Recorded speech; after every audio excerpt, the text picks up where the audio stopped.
Good evening, everyone. I'm Dr. Anusha, and I'll be discussing about endophthalmitis and late recurrence after intravitreal anti-VEGF treatment in retinopathy of prematurity. As we all know, anti-VEGF is a relatively novel indication for ROP treatment.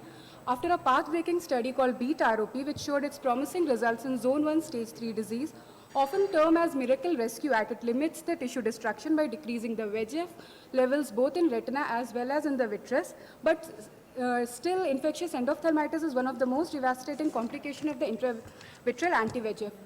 So we come to a clinical timeline. A male preterm, 32 weeks, presented to us with birth weight 900 grams and diagnosed as zone 1 APROP at post-conceptional age of 36 weeks. As per the referral record, the child had a history of intravitreal injection of ranibizumab 0.25 mg in both the ISIN and NICU under strict asepsis. On day 4, the visiting ophthalmologist noticed conjunctival congestion, hypopyon and vitritis in the left eye, which was suggestive of infectious endophthalmitis. The child was started on eye drop moxifloxacin or antibiotic and homatropin 2% 4 times a day with intravenous drugs to be started. Thereafter, the child was referred to us with further management. So the child was brought to our center on day 6 for the second opinion. At our center, the child was around 37 weeks post-conceptional age.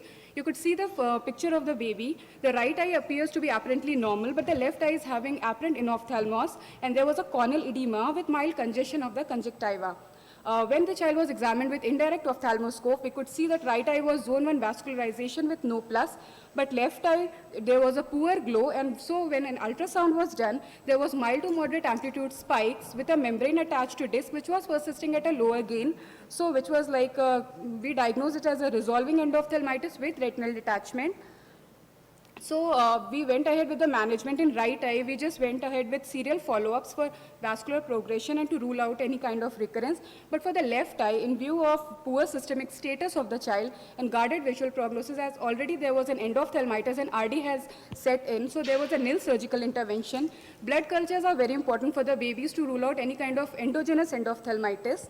And the child was started on eye drop continued on eye drop moxifloxacin and homatropin, and the parents were counseled about the visual prognosis. So as the child kept on following up with us, so we saw it 9 weeks post-injection, a recurrence was noted.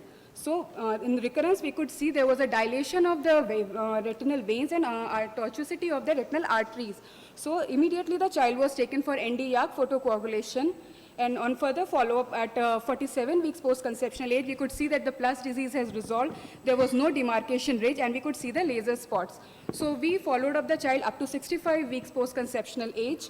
Right eye was a laser regressed ROP, and left eye atrophy bulbi has set in. The child underwent refraction of eye ointment atropine at 50 weeks of gestation. So the main problem in this case was endophthalmitis and why it occurred. It occurred because the steps of asepsis were not properly followed. And for rescue, we could have an intravitreal antibiotics, fast planar vitrectomy, and intravenous drugs for us. And as for recurrence, it should be very much be sure that recurrence, mostly it comes between 2.5 weeks to 12 weeks, and which peaks at 8 weeks. So to manage such recurrences, laser photocoagulation and anti-VEGF could be a rescue therapy. So the take-home message is intravitreal ranibizumab is effective in inducing regression of ROP, but long-term follow-up is needed to detect the late recurrence. Laser therapy can be used as a rescue therapy in cases of recurrence, and strict asepsis and close monitoring is required to prevent serious complications like endophthalmitis. Thank you. Can you tell me why did the recurrence happen? What did the child feel? Sir, actually the effect of anti-VEGF is a transient effect. Right. It usually lasts the half-life of ranibizumab in eye is almost 3 to 4 weeks. Right. So once the effect wanes off, then again the avascular retina which is left, that will produce anti-VEGF, and again the demarcation ridge or the extravascular proliferation will start coming. So we have to catch these babies as soon as possible, because if it will not be catch up them early, then they can lead up into stage 5 ROP. Speak something about Yeah. Ahmed?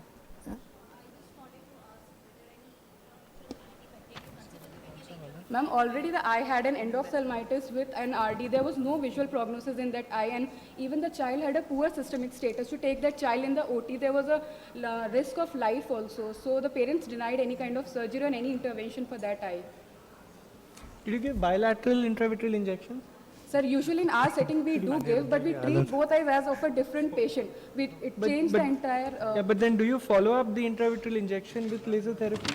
Yes, sir. In our setup, usually we follow the child up to 6 to 8 weeks, but as in our setup, we do laser under fentanyl anesthesia, or the babies will be under topical anesthesia while doing the laser. So after 8 weeks, the baby is so big that it will not cooperate. So usually we follow up to 8 to 10 weeks. After that, we'll go ahead with the laser procedure once the macula and everything is vascularized. So in this case, like, did you have a reason to like wait for the right eye for the laser therapy? or- Yes, sir. We waited for the child because already it was a one-eyed child, and so the parents were also quite cooperative. They were willing for the follow-ups and all. Usually in our setup, parents are not that keen for coming follow-up on every weekly basis. So it was better we went ahead with the laser therapy. Thank you, Dr. Anusha. We'll now have Dr. Pooja speaking on neovascularization.